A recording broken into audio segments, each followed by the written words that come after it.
నామమే అమృతం, శ్రీరామ కీర్తనం సుకృతం.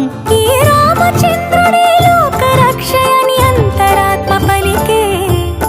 జగదానందకారక జయ జానకి ప్రాణనాయక, శుభ స్వాగతం ప్రియ పరిపాలక.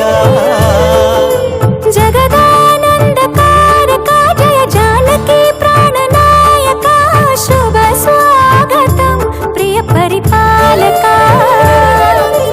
మంగళకరమౌ నీరాక, ధర్మానికి వేదిక అవుగాక, మా జీవనమేక పావనమౌగాక.